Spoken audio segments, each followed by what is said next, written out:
First question ఏంటంటే మీ friends గురించి, మీ batch గురించి, మీ కొలీగ్స్ గురించే మాట్లాడతాను. ఏదైతే ఈటీవీలో మీరు స్టార్ట్ చేశారో, అంటే జనాల్లో బాగా గట్టిగా ఎస్టాబ్లిష్ అయ్యారంటే ఆ జబర్దస్త్ వల్ల మీరు. సో అక్కడి నుంచి స్టార్ట్ చేస్తా. ప్రజెంట్ చూసుకున్నట్లయితే వేణుగారు బలగం చేసిన తర్వాత ధనరాజ్ గారు కూడా కొన్ని సినిమాలు హీరోగా, కొన్ని సినిమాలు డైరెక్టర్గా, ఆది గారు కూడా అలాగే ఉన్నారు. ఒక్కొక్కరు ఒక్కొక్క ఫీల్డ్కి వెళ్ళిపోయారు. ఎందుకు సినిమాని పట్టుకొని వెళ్ళిపోతున్నారు? యాక్టర్గా ఎందుకు ఉండట్లేదు? ఎందుకు డైరెక్షన్ హీరోగానే చేయాలనుకుంటున్నారు అందరూ? అంటే మేము ఎలా అంటే అండి, ఇప్పుడు ప్రైమరీ స్కూల్ ఎడ్యుకేషన్ కోర్స్ అయిపోయిన తర్వాత కాలేజ్కి వెళ్ళాలి. అవును. కాలేజ్ అయిపోయిన తర్వాత యూనివర్సిటీకి వెళ్ళాలి. అవును. యూనివర్సిటీ అయిపోయిన తర్వాత జాబ్కి వెళ్ళాలి. అవకాశం వస్తే అబ్రాడ్కి కూడా వెళ్ళాలి ఖచ్చితంగా. సో అలాగా ఒక్కొక్క అంటే మనం ఎంచుకున్న వృత్తిలో ఒక్కొక్క మెట్టు ఎక్కుతూ ముందుకు వెళ్ళడం అనేది అది ఏ జాబ్లో అయినా కామన్ అది. అవును. సో అలాగే మేము ఫస్ట్ స్ట్రీట్ ప్లేస్ దగ్గర నుంచి, అంటే మిగిలిన వాళ్ళ సంగతి కంటే కూడా నా సంగతి నేను ఫస్ట్ చెప్తాను, నేను మాట్లాడతాను. ఒక స్ట్రీట్ ప్లేస్ దగ్గర నుంచి నేను స్టార్ట్ చేశాను నా కెరియర్ని. సో అప్పట్లో ప్రజానాట్య మండలిలో తిరిగినప్పటి నుంచి కూడా స్ట్రీట్ ప్లేస్ చేస్తూ స్టార్ట్ చేసిన మా కెరీర్.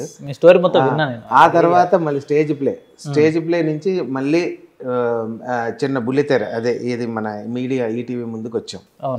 సో అలాగా అది ప్రైమరీ స్కూలు, కాలేజు, అది వరకు యూనివర్సిటీ, జబర్దస్త్ అయితే ఇంకా ఆ తర్వాత నెక్స్ట్ ఏ దానికైనా ఒక పరమావధి అనేది ఒకటి ఉంటుంది.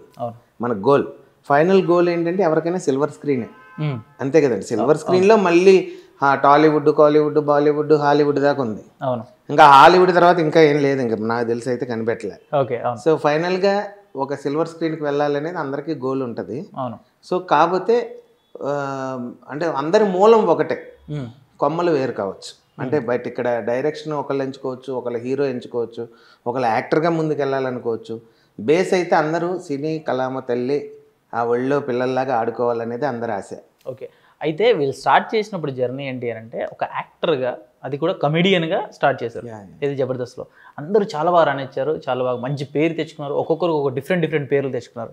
హైపర్ ఆది గారు కావచ్చు, లేకపోతే గెటప్ సీను అని చెప్పి, సుడిగాలి సుధీర్ అని చెప్పి మంచి పేర్లు అయితే అందరికి వచ్చాయి. అందరు కమెడియన్సే మళ్ళీ. సో కామెడీలో ఉన్న వాళ్ళందరూ ఇప్పుడు సినిమా ఇండస్ట్రీ చూసుకున్నట్లయితే మనకి ఒక వెన్నెల కిషోర్ గారు కావచ్చు, బ్రహ్మానందం గారు కావచ్చు, వేణుమాధవ్ గారు కావచ్చు, ఆలీ గారు కావచ్చు, ఈ రకంగా ఏంటంటే చిన్న దగ్గర నుంచి చిన్నగా స్టార్ట్ చేసి పెద్దగా ఎస్టాబ్లిష్ అయిన వాళ్ళు వీళ్ళంతా. మరి మీరు జబర్దస్త్ ఇదంతా చేసుకుంటూ బుల్లితెర మీద చేసుకుంటూ తర్వాత పెద్ద తెరకు వచ్చి సినీ తెరకు వచ్చేసరికి ఎక్కడైనా సరే మంచి కమెడియన్ గానే రావాలి, కానీ మళ్ళీ ఎందుకు డైరెక్టర్ గానో హీరోగానో వస్తున్నారు బయటికి అనేది నా క్వశ్చన్. నేను అనేది ఏంటంటే అండి, ఇప్పుడు అదే అంటే మీకు బుల్లితెరలో ఉన్న అవకాశం ఇక్కడ రావట్లేదా, లేదంటే అక్కడ రాణించగలరు కానీ ఇక్కడ రాణించలేరా? లేదు, అదేం లేదు. అవకాశాలు ఏ అవకాశం వచ్చినా ఉపయోగించుకోవడానికి మేము సిద్ధంగా ఉన్నాం. ఓకే. ఫస్ట్ అవకాశాలు మీరు అనుకున్నట్టు అందరికీ కామెడీ రూపంలోనే రావట్లే. కొంతమంది హీరోగా అడుగుతున్నారు వాళ్ళే వచ్చి. ఇప్పుడున్న ఓటీటీ మార్కెట్ వచ్చేటప్పటికి ప్రతి ఒక్కరు కూడా మరి పెద్ద హీరోలను పెట్టి పెద్ద బడ్జెట్లతో 100 కోట్ల సినిమాలు తీయలేరు. ఓకే. సో ఒక మామూలు దీంట్లో మళ్ళీ ప్యాడింగ్ ఎవరున్నారని వాళ్ళే ఎత్తుక్కుంటున్నారు. ఇప్పుడు ఆఫీసులకు వెళ్ళి మనం అడగడం వేరు. సో జబర్దస్త్లో ఇప్పుడు సుధీర్ ఉన్నారు, ఒక అదిరేబి ఉన్నారు, ఎవరైతే హీరోగా బాగుంటారు అనేది ఇప్పుడు డైరెక్టర్స్ పాయింట్ ఆఫ్ వ్యూలో ఏ స్టోరీకి ఎవరు సెట్ అవుతారు అనేది వాళ్ళ థాట్ని బట్టి ఉంటుంది. ఓకే. సో వాళ్ళంతటా వాళ్ళు వచ్చి అడగబట్టి వీళ్ళు చేస్తున్నారు. ప్లస్ వీళ్ళు కూడా ఒక కొత్త, అంటే ఒక కమెడియన్, ఒక ఆర్టిస్ట్, అంతకుముందుకు ఆ స్టేజ్ ఆర్టిస్ట్కి వచ్చిన వాళ్ళే ఉంటారు చూడండి. ఇప్పుడు మీరు సినిమాలో చూస్తున్న వాళ్ళందరూ కూడా జబర్దస్త్ నుంచి మీకు పరిచయం అయ్యారు, కానీ జబర్దస్త్ కంటే ముందు స్టేజ్లో ప్రజలతో కలిసి పనిచేసిన వాళ్ళంతా స్టేజ్ మీద.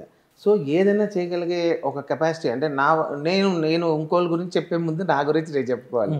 నేనేంటంటే మీరు కమెడియన్గా నాకు ఆ స్టేజ్ కామెడీకి సంబంధించిన షో కాబట్టి నేను కామెడీ మాత్రమే చూపించగలిగా. సో నేను 6 డిప్లొమాస్ చేస్తున్నా. నేను యాక్టింగ్, ఫిల్మ్ యాక్టింగ్ డిప్లొమా చేస్తున్నా, మిమిక్రీ డిప్లొమా, ఆ తర్వాత మ్యూజిక్, ఆ తర్వాత క్లాసికల్ కూచిపూడి సర్టిఫికేట్ కోర్స్ చేస్తున్నా, ఆ తర్వాత మార్షల్ ఆర్ట్స్, డప్పు, ఇవన్నీ నాకు జబర్దస్త్లో ఎందుకు చేయనిస్తారు? లేదు. సో మాకు ఇంకా చేయాల్సిన చాలా ఉంటాయి. బట్ మీ ప్రజలకు తెలిసే ఒక వేదిక జబర్దస్త్ అయింది, అంతేగాని చూడాల్సిన కోణం ప్రజలు వేరేది ఉంది మాలో. ఓకే. అంటే ఇక్కడ మీరు చెప్తుంది ఏంటంటే మీకు ఏదైతే వచ్చో అది చేసుకుంటూ పోతున్నారని చెప్పేసి అంటున్నారు, కానీ మీరు ఎస్టాబ్లిష్ అయింది వచ్చేసి కమెడియన్గానే. అవును. ఓకే. కమెడియన్గా అయిన తర్వాత సినిమాల్లో ఇప్పుడు ఏదైతే ఆలీ గారు వీళ్ళందరూ చేస్తున్నారో అలాంటి పెద్ద క్యారెక్టర్ మీకు ఎందుకు పడట్లేదు? అంటే వాళ్ళు తీసుకోవట్లేదా, లేదంటే ఎవరైనా తొక్కేస్తున్నారా, అసలు ఏం జరుగుతుంది? ఇక్కడ తొక్కడం ఏమి ఉండదండి, మనకి ఏది ఇస్తే అది ఎక్కడమే. మనకి అదే మనకి ఆ పాత్రకి డైరెక్ట్ ఫస్ట్ అనుకోవాలి. అదే సార్ ఇచ్చారు, ఇస్తే మీరు చేస్తారు ఖచ్చితంగా, కానీ ఎందుకు ఇవ్వట్లేదు లేదా మీరు ట్రై చేయట్లేదా, వచ్చిన మాకెందుకులే అన్నట్టు సినిమా ఎంతలే అన్నట్టు పక్కన పెట్టారు. అంటే ఇక్కడ ఒక క్యారెక్టర్ వీడు చేయగలడా చేయలేడా అనేది ఆలోచించకంటే ముందు ఒక ప్యాడింగ్ మనం పెట్టుకుంటున్నాం అంటే వీడి వల్ల బిజినెస్ పాయింట్ ఆఫ్ వ్యూలో కూడా నిర్మాతకు డబ్బులు రావడం కోసం కూడా వీళ్ళు పెడితే అవుతుందా వర్కౌట్ అవ్వదా అనేది కూడా ఆలోచిస్తారు. ఒక పెద్ద బ్యానర్ ఉందండి, పెద్ద బ్యానర్లో వాళ్ళు సినిమా చేయాలనుకున్నప్పుడు వాళ్ళు ఆల్రెడీ సీనియర్ ఆర్టిస్టులు అందరు ప్యాడింగ్ ఉంటుంది.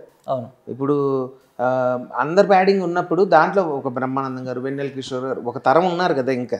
సో మెయిన్ ప్యాడింగ్ వాళ్ళు అవుతారు, మాకంటే సీనియర్స్ వాళ్ళు అవుతారు. సో ఫస్ట్ సీనియర్స్కి ప్రయారిటీ ఇచ్చినప్పుడు మిగిలిన ఏ క్యారెక్టర్ ఉన్నా అందరికి ఇస్తున్నారు. ఆల్మోస్ట్ అందరు సినిమాల్లో కనిపిస్తున్నారు. బట్ బ్రేక్ ఇచ్చేది రావాలంటే ఒక చిన్న సినిమాల్లో అవకాశాలు, పెద్ద అవకాశాలు రావటం ఒకటి, పెద్ద సినిమాల్లో చిన్న అవకాశాలు రావటం ఒకటి.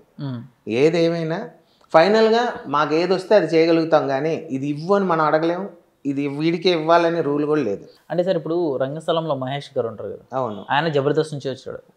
ఆయన ఒక దాదాపు కొన్ని స్కిట్లు చేశాడు అంతే, ఎక్కువ పెద్దగా చేసిందే లేదు. కానీ ఆయన ఇప్పుడు చాలా పెద్ద పెద్ద సినిమాల్లో మంచి రోల్ చేస్తున్నాడు. అవును, అలాంటి రోల్స్ మాత్రం మిగతా వాళ్ళకి ఎవరికి పడలేదు అంత పెద్దగా. ఎందుకు ఇప్పుడు ఈ మధ్య గెటప్ సీన్ గారు ఉన్నారు, హనుమాన్ లో మంచి క్యారెక్టర్ పడింది ఆయనకి, మొన్న పడింది సార్. నెక్స్ట్ అదే మొన్న వచ్చింది, ఇచ్చారు, మొన్న ఇచ్చారు. అవును, ఇస్తే అందరు చేస్తారండి. అంటే ఇక్కడ వాస్తవం ఏంటంటే చేయగలిగే వాళ్ళకి ఇవ్వాలనేది వాళ్ళు, వచ్చేదాకా వెయిట్ చేయాలని వీళ్ళు, ఆ టైం వచ్చేదాకా ఏది ఆగదు, వచ్చిందో ఎవరిని ఆపలేం. అంటే ఇప్పుడు అంటే వీళ్ళు డైరెక్టర్ కానీ యాక్టర్ కానీ అవుతున్నారు అంటే అక్కడ రావట్లేదు, అక్కడ ఇవ్వట్లేదు, కాబట్టి ఇంకో వే తీసుకుందాం అన్నట్టుగా డైరెక్షన్ ఫీల్డ్ యాక్చువల్గా అంతే. ఇప్పుడు ధనరాజ్ గారు ఉన్నారు, ధనరాజ్ గారు అంటే విపరీతంగా కమెడియన్గా సినిమాల్లో వచ్చి తెగ అలరించింది ఏముంది ఈ మధ్యకాలంలో చెప్పండి? ఏది లేదు, అసలు లేదు. సో ఆయన మరి డైరెక్టర్గా ఇప్పుడు రామం రాఘవను ఫ్యూచర్లో రాబోతున్నాం, మంచి సినిమా తీస్తున్నారు సముద్రగంధం. అంటే డైరెక్టర్గా తన మైండ్కి పదును, అంటే ఒకటండి మనం ఎంచుకున్న రంగంలో అవకాశాలు నానా రకాలుగా ఉంటాయి. మనం ఏ రూట్లోంచి వెళ్తాం. ఇప్పుడు వైకుంఠపాలికి డైరెక్ట్ నిచ్చెన ఎక్కించుకొని పైకి వెళ్ళిపోవచ్చు, చిన్న చిన్న నిచ్చెనెక్కి మధ్యలో పాములు మింగి మళ్ళీ మెల్లగా వెనకాల ఏదో పరమపద సోపాన పటం దాటుకొని పైకి వచ్చి ఎక్కచ్చు. సో ఫైనల్గా విన్ అవ్వడం అనేది కావాలి. సో ఎవరి రూట్ వాళ్ళు, ఏ రూట్లోంచి ఏ నిచ్చెన దొరికితే ఆ నిచ్చెన పట్టుకొని ఎక్కుతున్నారు, వెళ్తున్నారు, సాధిస్తున్నారు ఆ గోల్ని బట్టి. మీరు అన్నట్టుగా కనుక అందరు కమెడియన్స్ని జబర్దస్త్నే ఫుల్ఫిల్ చేస్తే, ఆల్ కామెడీ అందరు కమెడియన్స్తో సినిమా తీసే ఒక ఈవి సత్యనారాయణ గారు, అప్పట్లో జంజాల గారు, ఒక ఎస్వి కృష్ణారెడ్డి గారు, ఇలాంటి సినిమాలతో ఆ టైప్లో ఆ ఫ్లేవర్లో ఇప్పుడు అనిల్ రావిపూడి గారు కొద్దిగా ఆ కోవలో అలా వచ్చినప్పుడు ఆల్మోస్ట్ అందరికి అవకాశాలు ఇవ్వాలనుకుంటే ఇస్తారు. కానీ సినిమాకి కూడా ఒక క్రైటీరియా ఉంటుంది. మొత్తం జబర్దస్త్ ఈ మధ్య అదొక ఫ్లేవర్ వచ్చింది, మొత్తం జబర్దస్త్ వాళ్ళని పెట్టడం వల్ల జబర్దస్త్ ఫ్లేవర్ వచ్చేస్తుంది, సినిమాలో కూడా జబర్దస్త్ చేసినట్టే చేస్తున్నారు అనేటువంటి ఫీల్ కూడా వస్తుంది. కొత్త వాళ్ళకి ఇస్తే కొద్దిగా ఫ్రెష్ టాలెంట్ని చూపిద్దాం అని డైరెక్టర్ పాయింట్ ఆఫ్ వ్యూ డిఫరెంట్గా ఉంటుందండి. ఓకే, సో మనం ఏం చెప్పాలి, ఇప్పుడు ఎవరు ఏం చేస్తారో, సుధీర్ జబర్దస్త్లో ఏం చేస్తాడో హీరోకి వస్తే అదే చేస్తారు, శాంతి కుమార్ ఏం చేస్తాడో అక్కడ అదే చేస్తాడనే ఫీల్ ఉండొచ్చు ఒక కొత్తదనం కోసం.